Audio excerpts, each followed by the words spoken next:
এসৌ ও জাকব কাহিনী প্রথম থেকে শেষ পর্যন্ত আপনারা যদি না দেখেন অনেক কিছু মিস করবেন। এবং জাকবের এত ভুল থাকা সত্ত্বেও ঈশ্বর তার সাথ কেন দিয়েছিল, পুরো ভিডিওটা না দেখলে মিস করবেন এবং বুঝতে পারবেন না। তাই সকলের কাছে অনুরোধ করি পুরো ভিডিওটা দেখুন। ইসাহাকের দুই ছেলে।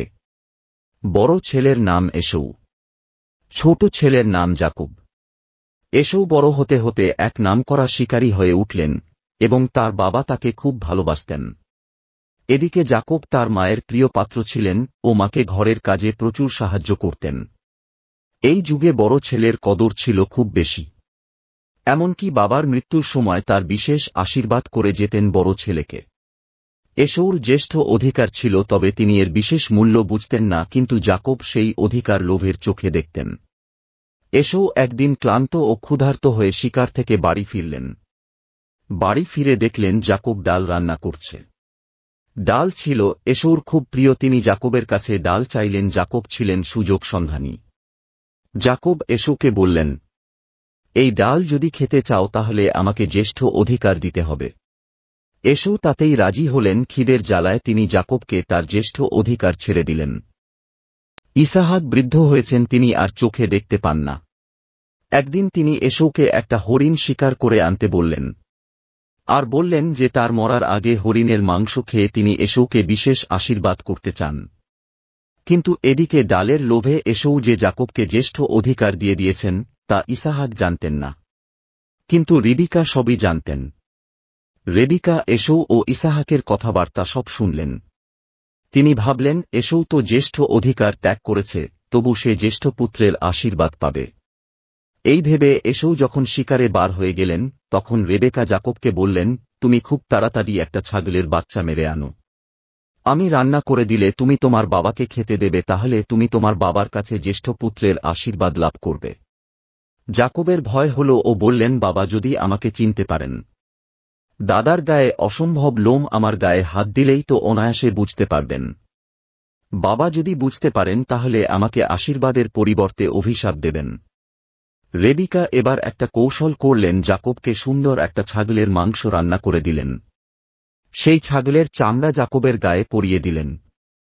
এসৌর কিছু জামা কাপড় জাকবকে পরিয়ে দিয়ে ইসাহাকের কাছে পাঠিয়ে দিলেন।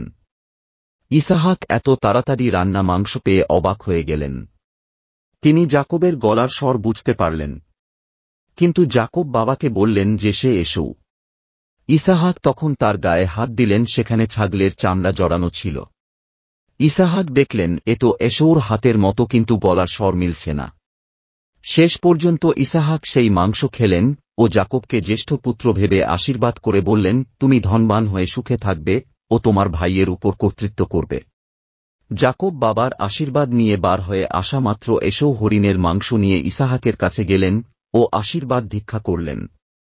ইসাহাক এবার বুঝলেন যে জাকব তাকে ঠকিয়েছে, কিন্তু যে আশীর্বাদ জাকবকে করেছেন তা ফিরিয়ে নেবার কোন উপায় নেই। এই ঘটনা শোনা মাত্র এসৌ কাঁদতে লাগলেন ও বারবার আশীর্বাদ ভিক্ষা করলেন।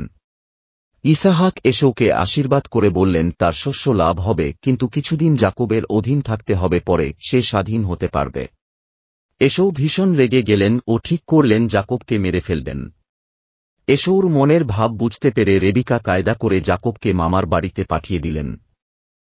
জাকব মামার বাড়ি থেকে পালাতে লাগলেন। সারাদিন চলার পর ক্লান্ত জাকব রাতের বেলা এক মাঠের মধ্যে একটা পাথর মাথায় দিয়ে ফাঁকা জায়গায় ঘুমিয়ে পড়লেন। অনেক রাতে তিনি এক স্বপ্ন দেখলেন, একটা প্রকাণ্ড সিঁড়ি স্বর্গ থেকে নেমে এসেছে। সিঁড়ির মাথার উপর ঈশ্বর দাঁড়িয়ে আছেন, আর সেই সিঁড়ির উপর দিয়ে স্বর্গদূতেরা ওঠানামা করছে। এই স্বপ্ন দেখে জাকব ভীষণ হতবুদ্ধি হয়ে পড়লেন। ঈশ্বর তখন তার সাথে কথা বললেন। তিনি বললেন, আমি তোমাকে রক্ষা করব, যেখানে তুমি শুয়ে আছো সেই স্থানের চারিদিকে দেশ তোমাকে দেব, আর তোমার বংশের মাধ্যমে জগতের সব লোক আশীর্বাদ পাবে। জাকবকে ঈশ্বর আশীর্বাদ করলেন সত্য, কিন্তু তার প্রবঞ্চনার জন্য ঈশ্বর অসন্তুষ্ট হলেন। এই প্রবঞ্চনার শাস্তি জাকবকে পরে ভোগ করতে হয়েছিল। যে আশীর্বাদ আব্রাহাম পেয়েছিলেন সেই আশীর্বাদ জাকব ও ঈশ্বরের কাছ থেকে পেলেন। ঘুম থেকে উঠে জাকব ভাবলেন, এই স্থানটিতে নিশ্চয়ই ঈশ্বর আছেন, এই স্থান স্বর্গের দরজা। যে পাথরটার ওপর শুয়েছিলেন সেই লম্বা পাথরখানা সেখানে খাড়া করে পুঁতে রাখলেন ও তার উপর তেল ঢেলে দিলেন এবং সেই স্থানের নাম রাখলেন বৈথেল বা ঈশ্বরের ঘর। এই সময় প্রতিজ্ঞা করলেন যে বাড়ি থেকে ফিরে আসা পর্যন্ত যদি ঈশ্বর তাকে নিরাপদে রক্ষা করেন এবং তার অনন্বস্ত্র জুগিয়ে দেন তবে তিনি বিশ্বস্তভাবে তার সেবা করবেন এবং যা কিছু তিনি পাবেন তার 10 ভাগের 1 ভাগ ঈশ্বরকে ফিরিয়ে দেবেন। লাবনের 2 মেয়ে ছিল, বড় মেয়ে লেয়া ও ছোট মেয়ের নাম রাহেল। লেয়া মৃদুলোচনা কিন্তু রাহেল রূপবতী ও সুন্দরী ছিলেন। জাকব রাহেলকে বিয়ে করতে চান কিন্তু ঘটনাক্রমে লিয়াকে বিয়ের সময় মাথা ও মুখ ঢেকে জাকবের সাথে বিয়ে দেন। জাকব ভীষণ অসন্তুষ্ট হলেন। পরে অবশ্য রাহেলের সাথে জাকবের বিয়ে হয়।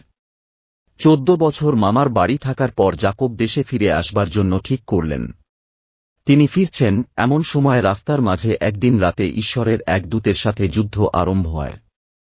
এদিকে ভোর হয়ে আসছে কিন্তু জাকব হার মানতে রাজি নন। পরে জাকব দূতকে বললেন, আমাকে আশীর্বাদ না করলে আপনাকে আমি কিছুতেই ছাড়ব না। তখন দূত তাকে আশীর্বাদ করলেন এবং বললেন যে তোমার নাম ইসরাইল বা ঈশ্বর বিজয়ী হল। এই ঘটনা থেকে বেশ স্পষ্ট বোঝা যায় যে জাকবের চরিত্রে আমূল পরিবর্তন হয়েছিল। বাড়ি পৌঁছাবার আগে এসোর সাথে জাকবের দেখা হল। এসো মনে তখন আর ভাইয়ের প্রতি কোন রাগ ছিল না। তিনি জাকবকে ক্ষমা করলেন ও তাকে স্নেহ চুম্বন করলেন। ভিডিওটি ভালো লাগলে অবশ্যই লাইক করবেন এবং শেয়ার করবেন।